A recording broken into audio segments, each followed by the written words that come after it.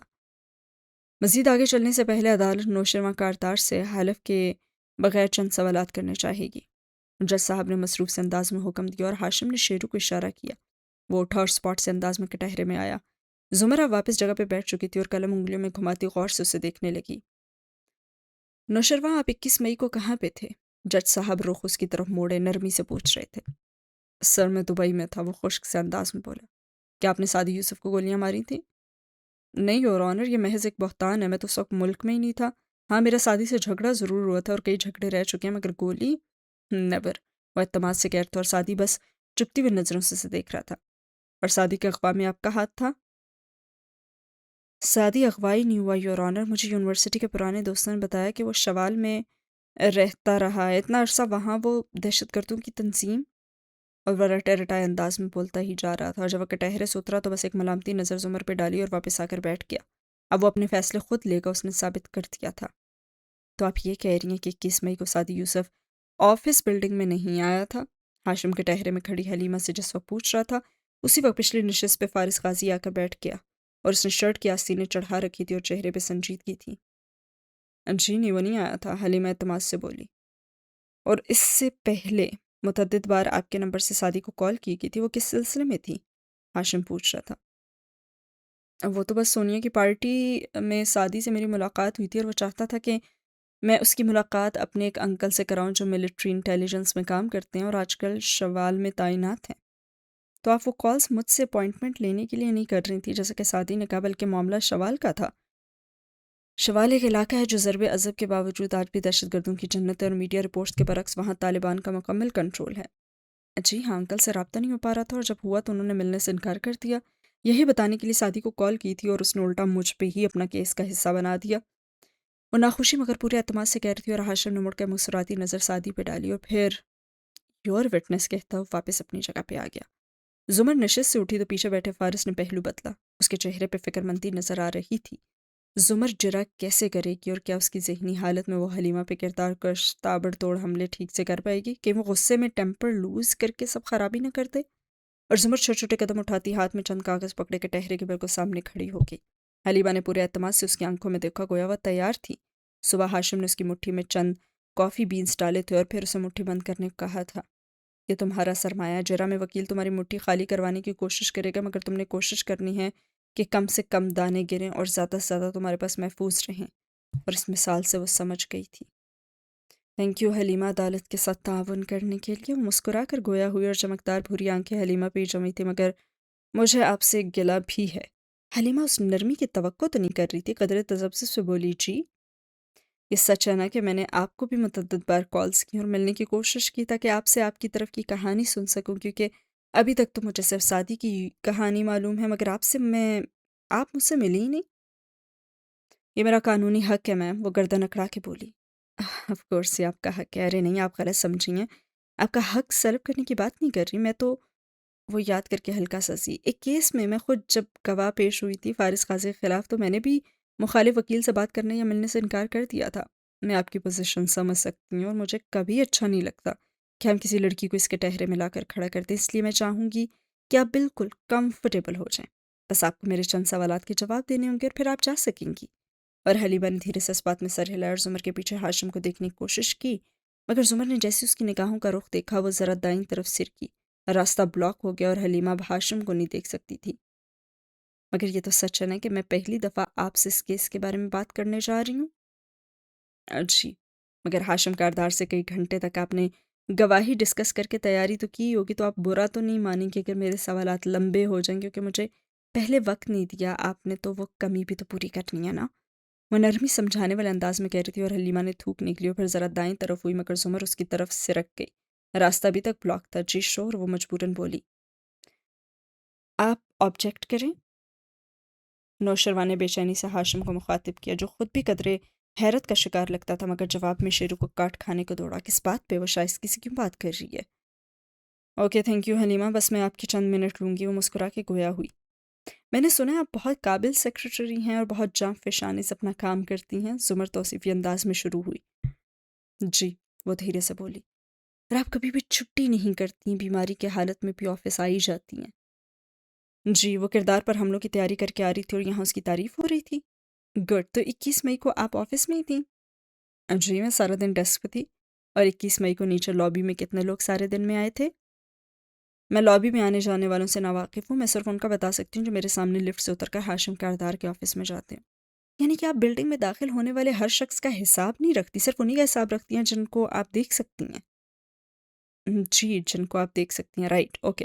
اس نے زور دیا اور سب دم سادے سن رہے تھے۔ اور سعدی کو آپ نے نہیں دیکھا تھا؟ نہیں، اگر وہ آیا ہوتا تو مجھے پتا ہوتا۔ کیسے پتا ہوتا؟ کیونکہ لفٹ میرے سامنے ہی ہے اور مجھے کراس کر کے ہی کوئی کاردار صاحب کے آفس میں جا سکتا ہے۔ ارے وہ تو سٹاف لفٹ ہے نا؟ زمر نے چند کاغذات اس کے سامنے رکھے جن پہ آفس فوٹوز پرنٹ ہوئی تھی، اور ایک پرائیویٹ لفٹ بھی تو ہال کے کونے میں ہے نا، اور اس سے کاردار صاحب کے خاص مہمان آتے ہیں۔ اس کی ایک طرف گلاس وال بھی لگی ہوئی ہے جو معمولی سی دھندلی ہے۔ کیا یہ ممکن ہے کہ کوئی وہاں سے اترے تو آپ کو کراس کیے بغیر ہی سیدھا کاردار کے آفس میں چلا جائے؟ اور حلیمہ لمحے بھر کو رکی، ہاشم کو دیکھنے کی کوشش کی لیکن وہ بلاک تھا۔ وہ گلاس بہت ہی معمولی سا دھندلا ہے اور کسی انسان کے کندھوں تک آتا ہے. کوئی وہاں سے گزرتا ہے تو اس کا سر ہی نظر آتا ہے. چند فٹ دور ہی تو میرا ڈیسک ہے. اور آپ کی آنکھیں کیسی ہیں؟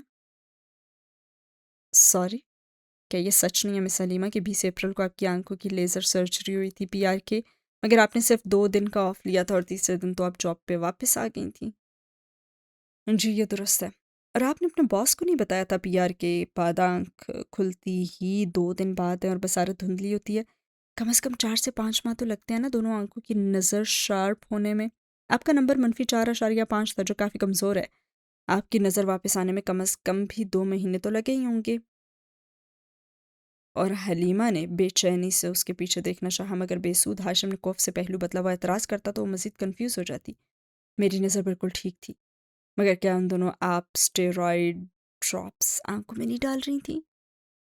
جی مگر، اور آپ نے 5 جون کو اپنے ڈاکٹر کو پوسٹ اپ چیک اپ میں کہا تھا کہ اس ہفتے جب سے آپ نے اسٹیرائڈ چھوڑے ہیں آپ کی نظر بحال ہونے لگی ہے، یعنی 21 مئی تو اس سے پہلے آیا تھا.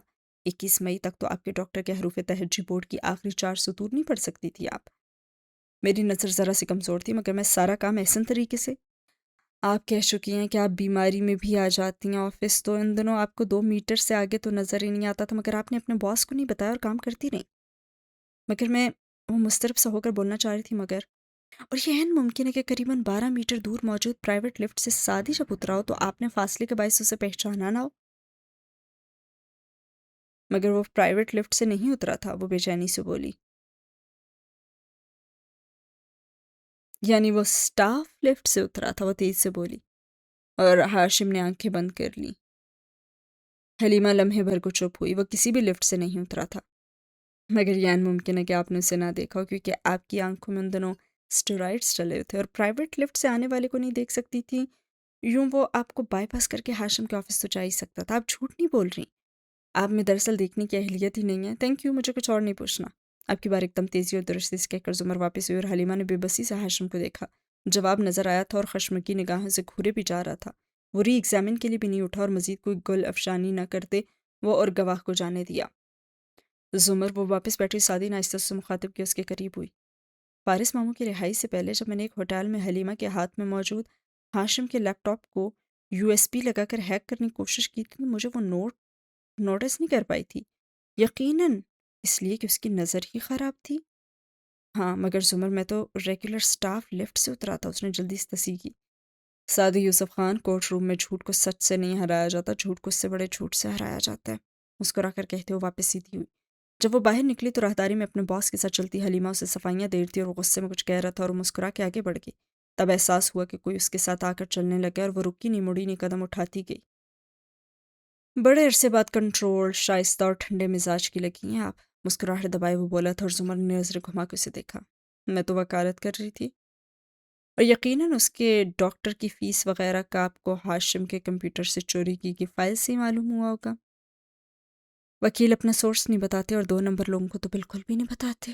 وہ 2 قدم آگے بڑھ گئی مگر وہ رکا، پھر مسکرا کے بولا، میں متاثر ہوا ہوں.